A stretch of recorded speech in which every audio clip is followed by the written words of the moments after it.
भोजन नली का कैंसर या इसोफेजियल कैंसर आज हमारे देश में 6वें नंबर पे जिस कैंसर का नंबर आता है वो है भोजन नली का कैंसर।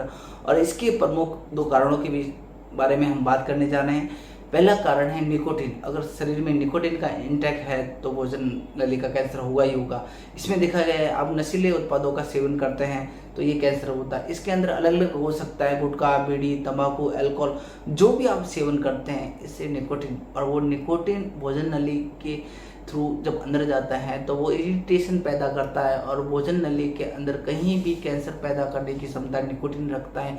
निकोटीन के कारण आज हमारे देश में सबसे ज़्यादा भोजन नली के कैंसर होते हैं। जब भी आप फूड पाइप या भोजन नली के कैंसर पेशेंट हमारे पास आते हैं तो एक एडवांस स्टेज में आते हैं जब वो खाना खाना बंद कर चुके होते हैं, खाना खाने में दिक्कत होती है, खाना खाते समय पेन होती है, खाना खाने के बाद उल्टी होती है, इस तरह के सिम्टम जब होते हैं तो भोजन नली का कैंसर गंभीर स्थिति में आता है। तो उसका प्रमुख कारण है निकोटीन। तो निकोटीन का सेवन नहीं करना है। अगर आप निकोटीन का सेवन करने हैं तो भोजन नली का कैंसर होगा ही होगा।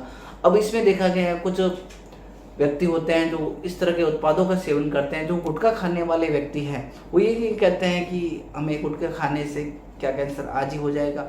गुटखा खाना जैसे आपने कल शुरू किया तो नहीं होगा, लेकिन गुटखा खाने के बाद कैंसर होने का प्रोसेस के अंदर भी 5 साल 6 साल लगते हैं। अगर आप लंबे समय तक गुटखा, खैनी, इस तरह के तंबाकू का सेवन कर रहे हैं तो धीरे धीरे जाके कैंसर होगा। एक दिन में कैंसर नहीं होता है, कैंसर का प्रोसेस बहुत ही लंबा है। तो एक दिन में या 2 साल 6 महीने गुटखा खाने से कैंसर नहीं होगा, लेकिन गुटखा खा रहे हैं तो ये कैंसर का आगे जाके कैंसर होगा ही होगा, क्योंकि निकोटीन से इरिटेशन पैदा होती है और भोजन नली में कैंसर होगा। तो गुटखा या किसी भी तरह का खैनी आप खा रहे हैं तो कृपया बंद कर दीजिए, नहीं आगे जाके आपको भोजन या सामान्य भोजन भी आप नहीं कर सकेंगे। तो इस तरह का उत्पाद का सेवन करें तो संस्थान से, और मैं एक ही रिक्वेस्ट करूँगा आपसे कि ये या इस तरह के उत्पादों का सेवन ना करें। अपने परिवार के लिए इस तरह के उत्पादों का सेवन छोड़ दें। खाने के लिए भगवान ने बहुत सारी चीज़ें दी है, बहुत सारी फल है, सब्जियां हैं, इनका सेवन करें, लेकिन इस तरह के उत्पादों का सेवन ना करें। भोजन नली की कैंसर का दूसरा जो प्रमुख कारण है वो है गैस्ट्रिक रिफ्लेक्स, भोजन का नहीं पचना और कॉन्स्टिपेशन।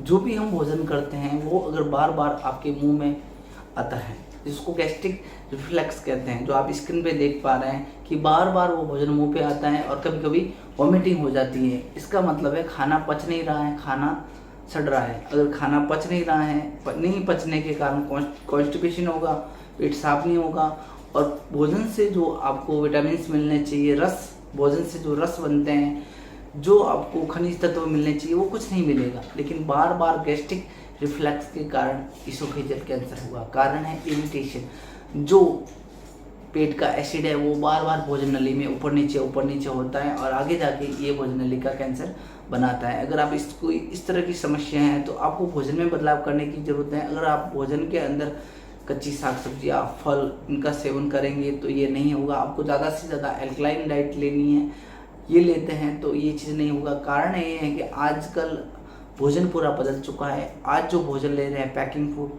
रिफाइंड फूड का सेवन ज़्यादा से ज़्यादा हो रहा है, और पैकिंग फूड के अंदर इस तरह के मसालों का उपयोग और केमिकल का उपयोग किया जाता है, जिसके कारण इस तरह की समस्या देखने को मिलती है। तो आप पैकिंग फूड का उपयोग ना करें, और इस तरह की समस्या है आपको तो जल्द चिकित्सक की सलाह लें। और नीचे दिए गए नंबर पे, हेल्पलाइन नंबर पे आप कॉल कर सकते हैं, संस्थान से संपर्क कर सकते हैं, तो हम आपकी सहायता के लिए हैं।